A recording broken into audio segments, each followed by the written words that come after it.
Students, my name is Madhu Bhalla. Welcome to Abhyas. Students, मैंने last time आपको video में करवाया था कि जिसमें कॉमन निकालते हैं। तो आज का जो टॉपिक है वो फैक्टराइजिंग ऑफ ट्राइनोमियल। ट्राइनोमियल मतलब थ्री टर्म्स। और मैंने आप सबको ये बोला था कि अगर आपको कोई क्वेश्चन समझ नहीं आता तो आप हमारा टेलीग्राम ग्रुप ज्वाइन करो और वहाँ पे अपने डाउट्स भेजो और मैं आपके सॉल्व करके दूंगी। ठीक है।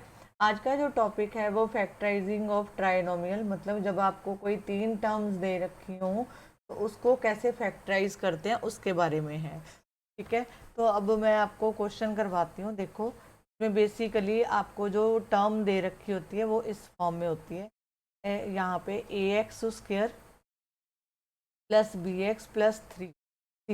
तो this is a three term, one term, second term और this is a third term. इसको ऐसे भी लिखा जाता है, कई बार ऐसे भी क्वेश्चन आते हैं। तो ये डिफरेंट इक्वेशंस। ठीक है। तो अब देखो, इसको फैक्टराइज कैसे करेंगे। बेसिकली है होता क्या है इसमें, यहाँ पे है एक्स स्क्र 3x प्लस 2। ठीक है। अब देखो ये तीन टर्म्स हैं, आपने यहाँ पेपर में नहीं लिखना, लेकिन मैं यहाँ पे आपको समझाने के लिए कर रही हूँ। ये तीन टर्म्स हैं। अब ये फर्स्ट टर्म है और ये वाली जो है सेकंड लास्ट टर्म है, थर्ड टर्म। फर्स्ट को हमेशा थर्ड टर्म से इनटू करो विद साइन। इसके आगे जो साइन है वो भी मैटर करते हैं, कौन सा साइन है। जैसे मान लो फर्स्ट टर्म में लिखा है एक्स स्क्र और यहाँ पे लिखा है प्लस 2। है तो प्लस लिखने की ज़रूरत नहीं है। अगर माइनस होता तो लिखते। अगर मान लो ऐसे होता एक्स स्क्र इंटू -2 तो फिर लिखते आप। अब अदरवाइज आपको अभी इसी के साथ जाना है, प्लस वाला मेंशन नहीं करते। कहने का मतलब है कि फर्स्ट टर्म को थर्ड के साथ मल्टीप्लाई करो, कोई भी टर्म दे रखी हो। ठीक है। अगर मान लो यहाँ पे 3x स्क्र होता तो आप इसको 2 से मल्टीप्लाई करते, ये बन जाता 3x स्क्र। यहाँ पे 3 हो सकता है, 2 हो सकता है, कोई भी नंबर हो सकता है। तो यहाँ पे इसको अब फैक्टराइज कैसे करेंगे, हमें ये पता चल गया कि ये 2x स्क्र है। ठीक है। अब देखो, ये बीच में क्या है, 3x है। तो हमें इसको स्प्लिट करना है, इसको ब्रेक करना है, सेकंड वाले को ब्रेक करना है, ताकि हमारे फैक्टर कोई कॉमन फैक्टर बन जाए। तो मैंने क्या किया, अब देखो यहाँ पे बना 2 में मैंने देखा कि पहले टेबल शुरू किया 2 × 1 2 आता है, 2 और किसी टेबल में नहीं आता। अब मैंने जब इसको मल्टीप्लाई करके देख लिया कि 2 × 1 2 होता है। आफ्टर दैट मैंने सोचा कि अगर मैं 2 में 1 प्लस करूँ तो मेरे को 3 मिल रहा है, और 2 में ही अगर मैं -1 कर दूँ तो मेरे को 1 मिल रहा है। हमें क्या चाहिए, 3 चाहिए। तो हम क्या करेंगे, इसको नहीं लेंगे, को छोड़ देंगे, हमें ये फैक्टर मिल गए। ठीक है। तो अब मैं इसको लिखूंगी x square plus 2x plus x plus 2। अब ये 4 टर्म बन गई, इनके पेयरिंग कर लो। यहाँ से देखो x2 है, यहाँ पे x1 है। तो मैंने आपको बताया था कि जो छोटी पावर होती है उसको बाहर निकाल दो। तो यहाँ पे x प्लस 2 और यहाँ पे 1 बाहर निकालेंगे और यहाँ से ये आ जाएगा। अब देखो, अब यहाँ पे ये वाले जो फैक्टर हैं ये दोनों कॉमन फैक्टर होने चाहिए। क्या होने चाहिए, कॉमन फैक्टर। अगर कॉमन फैक्टर नहीं आ रहा, साइन में गड़बड़ आ रही है, दैट मीन आपके फैक्टर रॉन्ग है। आप खुद चेक करोगे कि जब आपने बिल्कुल करेक्ट फैक्टराइजेशन करी है तो ये वाले फैक्टर जो है कॉमन होने चाहिए। तो ये बन जाएगा यहाँ पे x और 1, ये आएगा with sign plus x plus 1 और साथ में आ जाएगा x प्लस 2। ठीक है जी। होप सो कि आपको समझ आया होगा। अभी और क्वेश्चन करा रही हूँ, आप अपनी कॉपी पेन लेके बैठो, साथ साथ जो है मेरे क्वेश्चन करो। अब देखो सेकंड क्वेश्चन देखो, z square plus 10z plus 24। अब मैंने 24 को मल्टीप्लाई किया, यहाँ पे z स्क्र मतलब ये फर्स्ट टर्म है और ये थर्ड टर्म है। इन दोनों को मैंने मल्टीप्लाई किया, फर्स्ट और थर्ड को, मेरे को मिला कि z स्क्र इंटू 24। मैंने बोला था जब पॉजिटिव हो तो लिखने की ज़रूरत नहीं होती। तो ये 24 आ गया। अब 24 के फैक्टर बनाओ, 2 1 द 2, 2 2 द 4, 2 6 द 12, 2 3 द 6, है, ये बनाया। अब हमें देखना है कि ये कैसे जो है 10 बनेगा। अब देखो अगर मैं इसको करती हूँ, ये फैक्टर आपको खुद अरेंज करने होते हैं। मैंने इसको मल्टीप्लाई करके देखा कि यहाँ पे मेरे को 6 मिल रहा है, और मैंने इसको मल्टीप्लाई किया तो ये 4 मिल रहा है। तो मैंने क्या किया, 6 और 4 को प्लस करूँगी तो मेरे पास 10 आता है। ठीक है, तो हमें चाहिए 10। तो अब फिर फैक्टर डिसाइड हो गए कि 6 में अगर मैं 4 प्लस करती हूँ तो मेरे को 10 मिलेगा, अगर 6 में मैं माइनस करके देखूँ तो मेरे को 2 मिल रहा है। तो मेरे लिए ये फैक्टर बेनिफिशियल नहीं है। तो मैं किसके साथ जाऊँगी, 6 + 4 के साथ। मैं लिखूँगी z² + 6z + 4z + 24। 4 फैक्टर में कंप्लीट हो गया। अब इनकी पेयरिंग कर दो। तो यहाँ से मैंने क्या किया, z की पावर 2 है, यहाँ z की पावर 1 है, तो z कॉमन निकाला तो ये बन गया z + 6। यहाँ से कॉमन 4 निकाला, तो 4 के टेबल में 4 से 4 डिवाइड हो रहा है, 24 भी 4 से डिवाइड हो जाता है, तो ये बन गया z + 6। तो ये आपके पास पहले तो कॉमन फैक्टर लिख लो z + 6, और जो लेफ्ट बचा एक ये z और ये वाला +4, यहाँ पे फैक्टर लिखेंगे। ये हमारा आंसर। ठीक है, अब नेक्स्ट क्वेश्चन लिखो। Question number 3। अगर हमें माइनस में दे दिया जाए y² - 7y + 12। अब देखो फर्स्ट और थर्ड को मल्टीप्लाई करो, 12 × y², तो ये बन गया 12y²। अब हमें बीच में माइनस चाहिए, -7 चाहिए। हम क्या करेंगे, इस 12 के फैक्टर बनाओ। 2 × 6 = 12, 2 × 3 = 6। ठीक है, अब हमें देखना है कि हमें यहाँ पे 7 चाहिए।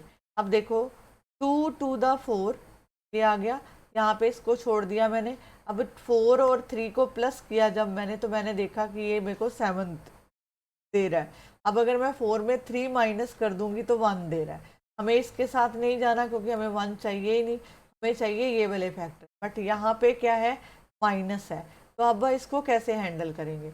मैंने क्या किया, आपको ये तो पता है कि -4 और -3 कर दूं तो मेरे को -7 मिल जाएगा। ठीक है, कहने का मतलब है कि जब आप ये जो फैक्टर बनाते हो, बेसिकली इसका रोल क्या है कि आपका ये मल्टीप्लाई करके जो आया था ना 12y²।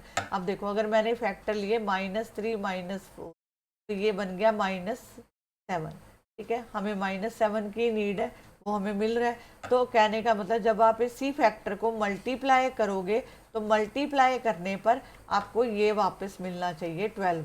तो अगर मिल रहा है तो दैट मीन आपका आंसर सही जा रहा है।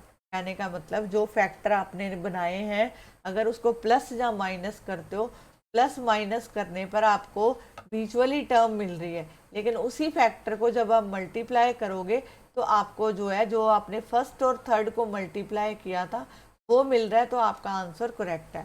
तो मैंने लिखा y² - 4y - 3y + 12। तो यहाँ से y कॉमन निकाल लो, y - 4 - 3 कॉमन निकलेगा, तो यहाँ पे रह गया y - 4। ये फैक्टर दोनों सेम है, कॉमन फैक्टर है। तो first of all right common factor, after that जो लेफ्ट टर्म बची हैं वो लिख दो। तो ये आपका आंसर आ। ठीक है, अब आगे करते हैं। होप सो कि आपने नोट किया होगा, आपको फैक्टराइजेशन समझ आ रहा है। समझ आ रहा है तो आप लाइक करते जाना वीडियो को, और ये वीडियो अपने फ्रेंड्स के साथ भी शेयर करना ताकि उनको जो है नॉलेज मिले। अब मैं आपको एक और क्वेश्चन कराती हूँ। फैक्टर देखो, m² - 23m + 40। अब देखो फर्स्ट टर्म ये है, थर्ड टर्म ये है, मैंने m² × 42 किया, 42m² मिला। इसको तो अभी रहने दो, अभी अब 42 के फैक्टर बनाओ। यहाँ पे मैंने फैक्टर बनाए 2 × 4, 2 × 1 और यहाँ पे जो है 3 × 7। हमें क्या चाहिए, 23 चाहिए। 23 कैसे बनेगा, अगर देखो 2 × 3 = 6 होता है। 6 में अगर मैंने 7 प्लस किया, ये तो हमें 13 दे रहा है। तो यहाँ पे अगर मैं माइनस करूँगी तो ये मेरे को -1 दे रहा है। दैट मीन ये दोनों फैक्टर ही नहीं चाहिए। अब इसको दोबारा अरेंज करेंगे।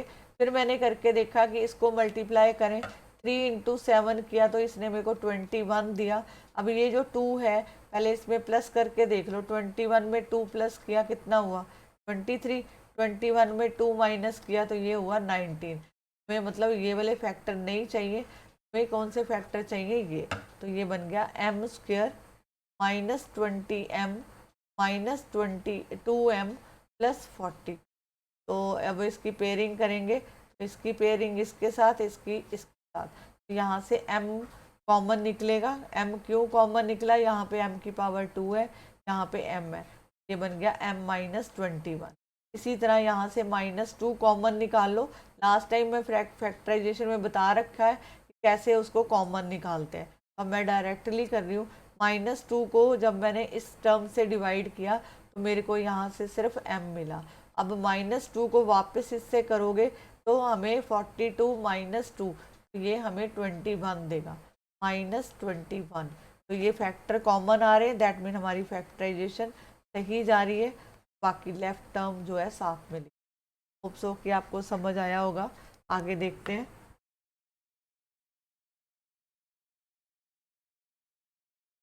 यहाँ पे देखो 5th क्वेश्चन है, यहाँ पे Y square minus 5y minus 24। अब ये दोनों माइनस है, तो मैंने वाई स्क्वेयर को जब -24 से किया तो हमें मिला -24y स्क्वेयर। अभी इसको भी रहने दो, इसको भी रहने दो, सिर्फ 24 यूज़ करो। 24 के फैक्टर लगाओ, तो यहाँ पे 2 6 था, 2 3 था, क्या ये फैक्टर बने। हमें चाहिए बीच में कितना 5। तो अब हम देखो 2 टू द 4, 4 टू द 8, यहाँ से 8 मिला, 8 में मैंने 3 प्लस किया तो मेरे को मिला 11, और अगर मैं माइनस किया तो मेरे को मिला 5। तो इसका मतलब है हमें बीच वाली टर्म मिल गई। तो इसका मतलब ये वाले फैक्टर तो नहीं होंगे, लेकिन ये वाले होंगे। अगर देखो खुद देखो, अगर 8 को मैंने -3 से मल्टीप्लाई किया तो ये हमें -24 रिटर्न कर रहा है, दैट मीन हमारे फैक्टर सही है। मैंने क्या किया यहाँ पे वाई स्क्वेयर, अब देखो आगे माइनस आ रहा है तो दैट मीन जो इन दोनों में से बड़ा होगा उसके साथ माइनस आएंगे। तो 8 बड़ा है, उसके साथ माइनस आया, 3 पॉजिटिव आएगा, यहाँ पे -24 के फैक्टर बनाएंगे। यहाँ से मैंने y कॉमन निकाला, y -8 प्लस 3y -8, तो ये मेरे को बन गया y -8 is a common factor और y +3 इज़ ए कॉमन, जो लेफ्ट बचा था वो लिख दिया। तो ये आपके बन गए फैक्टर। ठीक है, होप सो कि आपको ये समझ आया। आगे वाले क्वेश्चन आप भी साथ साथ ट्राई करो, तभी आप सीख पाओगे। ठीक है, अब देखो, अब मैं आपको एक और क्वेश्चन कराती हूँ। जैसे यहाँ पे ऐसे दिया हो 3x² 14x + 8। अब फर्स्ट टर्म को थर्ड टर्म से इंटू करो, ये बन गया 3x² + 8, दिस इज 24x। 24 के बनाएंगे फैक्टर, सामने शो करना है पेपर में आपने फैक्टर बनाए हैं। 2 6 था, 2 3 था। अब देखो बीच में चाहिए 14, तो इसका मतलब है 14 देखो कैसे आएगा, यहाँ पे हमें 14 चाहिए।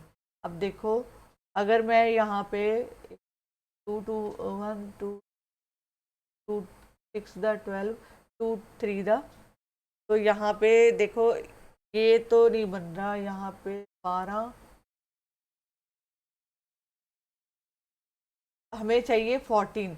14 मतलब एक इसको भी करने से हमें 24 मिलता है। 12 इंटू 4, अगर 12 इंटू में प्लस करूँ तो 14 होता है।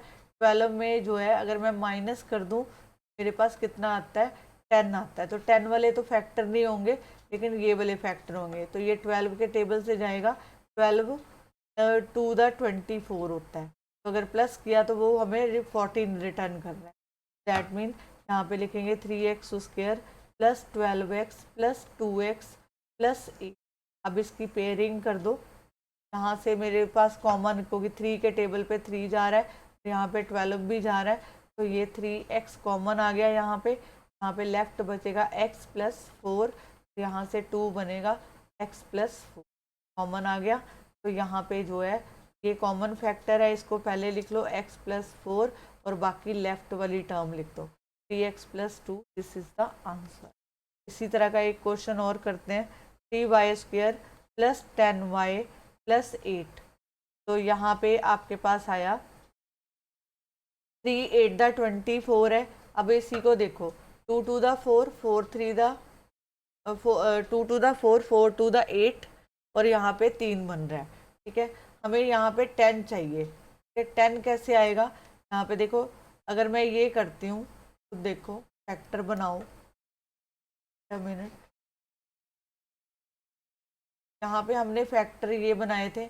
अगर मैं 2 3 द 6 कर दूँ और 2 टू द 4 कर दूँ तो आप खुद देखो 6 में 4 प्लस करेंगे तो 10 रिटर्न कर रहा है, 6 में -4 किया तो 2 रिटर्न कर रहा है।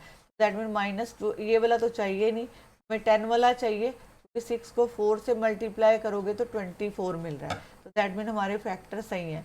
यहाँ पे 3y² 6y plus 4y plus 8 common करो, यहाँ से कॉमन फैक्टर निकालो, 3y निकाला y प्लस 2 और यहाँ पे 4 कॉमन निकाला तो y प्लस 2। तो आपका आंसर आया 3y प्लस 4 और 3y प्लस 2, ये हमारा आंसर आया। ओके जी, नेक्स्ट करते हैं क्वेश्चन नंबर 8। अब अपनी कॉपी पे नोट करते जाओ। यहाँ पे अगर 14x² 23x प्लस 8 है तो 14 को 8 से मल्टीप्लाई करो तो ये हो गया 32, 8 और 3 112। अब 112 के फैक्टर बनाओ, 2 से स्टार्ट करो, 56 आया। यहाँ पे डिवाइड करने पर 56 को 2 से डिवाइड करो 28, 2 को डिवाइड करो इससे 28 से तो 14 मिलेगा। यहाँ पे 2 इंटू 7। तो अब आपको जो है बीच में कितना चाहिए? 23। तो that mean 2 to the 4 4 to the 8 8 to the 16। अब 16 में 7 प्लस करके देखो तो कितना आएगा? 23। ठीक है, अगर मैं माइनस करती हूँ तो आपके मिलता है 9। तो 9 तो चाहिए ही नहीं हमें, इसलिए ये फैक्टर नहीं आएंगे। 16 प्लस 7 आएगा। यहाँ पे लिखेंगे x²। अब यहाँ पे माइनस है तो मैंने आपको पहले भी बताया था कि जब आप -16 -7 को करोगे तो ये होंगे तो प्लस, साथ में साइन आएगा -3 का। 16x - 7x प्लस 8, यहाँ से कॉमन निकाल दो, यहाँ पे 2x, यहाँ पे 7x - 8, यहाँ पे -1, यहाँ पे 7x माइनस, तो आपके पास आंसर आया 7x - 8 और 2x - 1। This is the answer. Hope so कि आपको फैक्टराइजेशन समझ आ गया होगा कि कैसे करते हैं। ठीक है, अब देखो क्वेश्चन नंबर 9 लिखो। अगर आपको ये सिचुएशन दे रखी है 5 - 4x - 12x², तो कैसे हैंडल करेंगे? ये आपकी फर्स्ट टर्म है, ये आपकी सेकंड टर्म है, थर्ड टर्म है, सॉरी ये थर्ड टर्म है। तो -12 को 5 से मल्टीप्लाई करो तो ये बना -60। अब हमें क्या करना है कि -60 के फैक्टर बनाने हैं।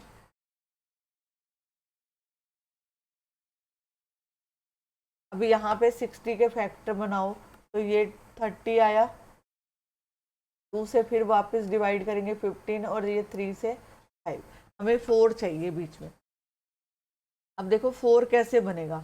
अब यहाँ पे देखो, अगर मैं 5 टू द 10 कर दूँ और 3 टू द 6 कर दूँ तो 10 में से 6 माइनस करेंगे तो 4 दे रहा है, 10 को -6 से मल्टीप्लाई किया तो -60 दे रहा है। दैट मीन हमारे फैक्टर सही है। अब यहाँ पे लिखेंगे 5, यहाँ पे माइनस का साइन आ रहा है, दैट मीन इसमें से जो बड़ा नंबर है 10 बड़ा है उसके साथ माइनस आएगा। यहाँ पे 6x - 12x²। अब यहाँ से 5 कॉमन निकलेगा, 5 कॉमन निकाला, यहाँ पे 1 - 2x आया। इसी तरह यहाँ से 6 बाहर निकालो 6x, तो यहाँ पे 1 बचेगा, तो यहाँ पे 2x। कॉमन फैक्टर पहले लिखेंगे और साथ में 5 + 6x द आंसर। ठीक है, 10 क्वेश्चन लिखो। अब इसकी दूसरी टाइप है, एक और क्वेश्चन इसी टाइप का करवा देती हूँ। 1 - 18y - 63y²।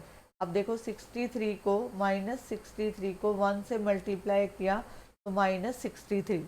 अब इसके फैक्टर बनाने हैं 63, तो यहाँ पे 63 3 से जाएगा, यहाँ पे 21, हमें चाहिए 18। तो 21 में से अगर मैं 3 माइनस कर दूँ 18 दे रहा है, मैं इसको लिखूंगी 1।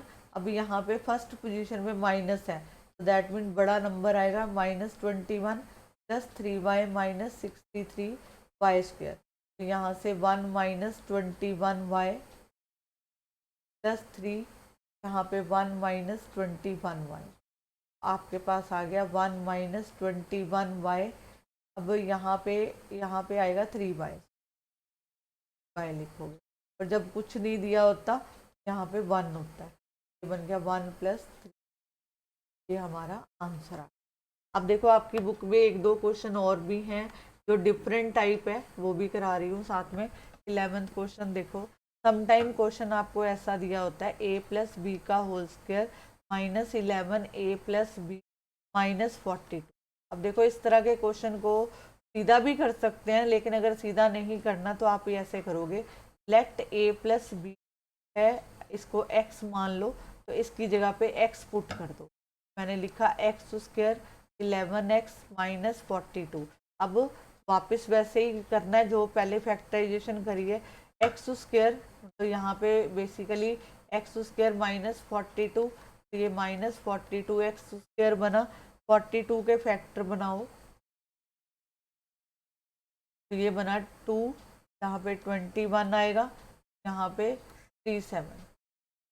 अब आपको 11 चाहिए, तो 11 कैसे बनेगा, यहाँ पे ये देखो, 2 7 दा 14, 14 में से अगर मैं 3 माइनस कर दूँ तो 11 बनता है। मैं इसको लिखूंगी x² -14x, आगे माइनस है इसलिए यहाँ पे 14x लिखूंगी, और प्लस 3x - 42।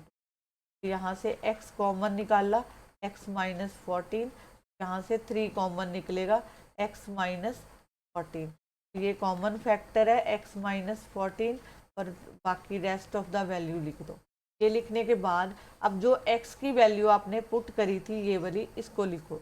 x की जगह पे लिखो a + b - 14 और a + b + 3। ये आपका आंसर। ठीक है, आगे करते हैं।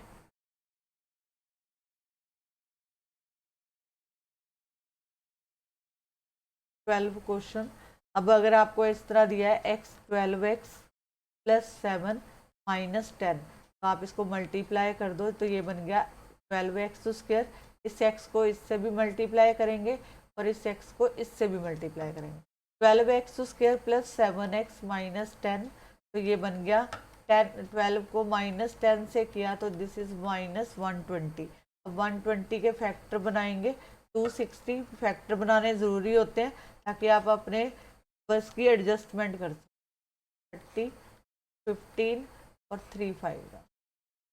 ठीक है, इतना करने के बाद हमें 7 चाहिए। अब 7 कैसे मिलेगा ये देखो, 3 5 दा अगर 15 करती हूँ, 2 2 दा 4, 4 2 दा 8, 15 में से अगर 8 माइनस कर दे 7 मिलता है। ये बन गया 12x² + 15x -8x - 10। फैक्टर बनाओ, यहाँ से 3x कॉमन आएगा, x + 5, और यहाँ से आपके पास आएगा 2 कॉमन आएगा, यहाँ पे 4x आएगा, यहाँ पे 4x - +5।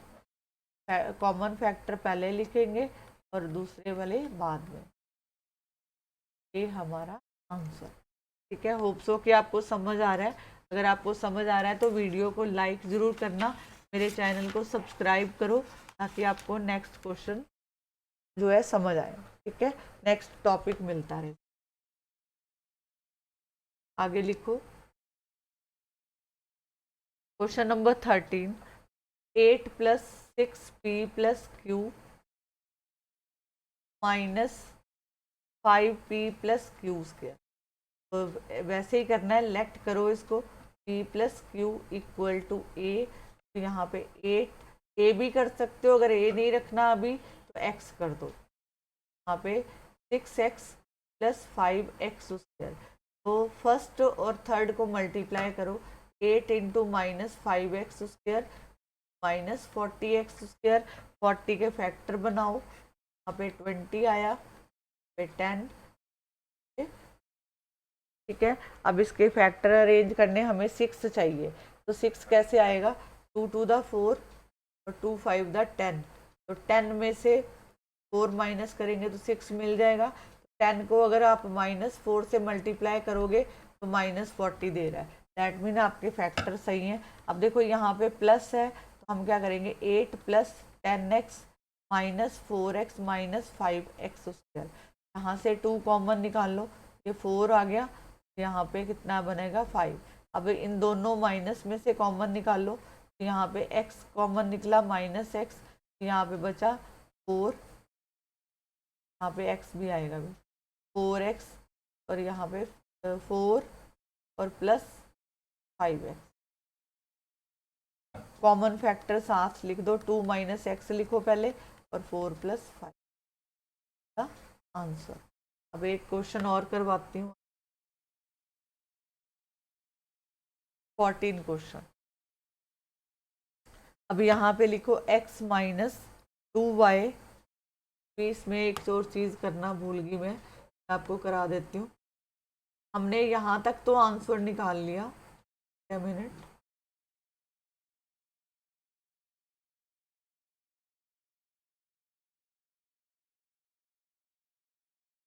ये देखो यहाँ तक हमारा आंसर बिल्कुल सही है, लेकिन इसमें हमने x को माना था p + q। तो यहाँ पे वैल्यू अगर पुट नहीं करोगे तो आपके मार्क्स कटेंगे। यहाँ पे वैल्यू पुट करो, यहाँ पे स्क्वायर ब्रैकेट डालो, 2 लिखो और यहाँ पे p + q डाल दो, और यहाँ पे 4 + 5 p + q। ठीक है, आंसर ठीक था, लेकिन यहाँ पे x को माना था तो वो वैल्यू पुट। तो 2, यहाँ बाहर माइनस है, ये अंदर से मल्टीप्लाई होगा तो -p - q, और यहाँ पे बनेगा 4 5p + 5q का आंसर। अब अगला क्वेश्चन करते हैं, यहाँ तक ये है इसका आंसर।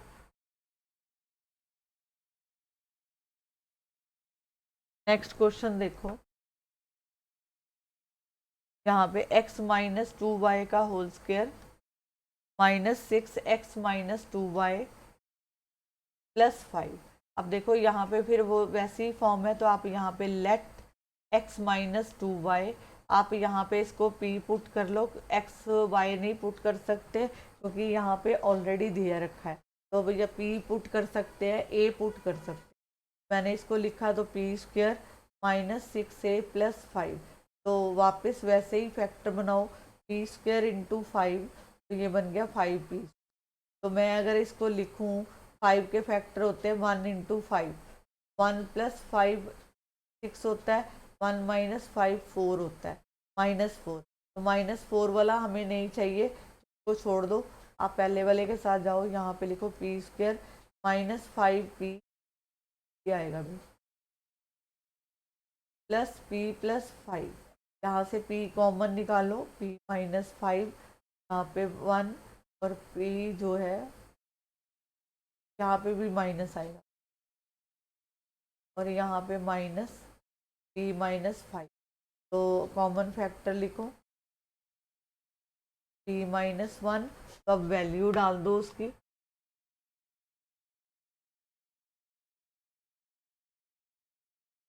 वैल्यू डालो p की। आपके पास वैल्यू थी x - 2y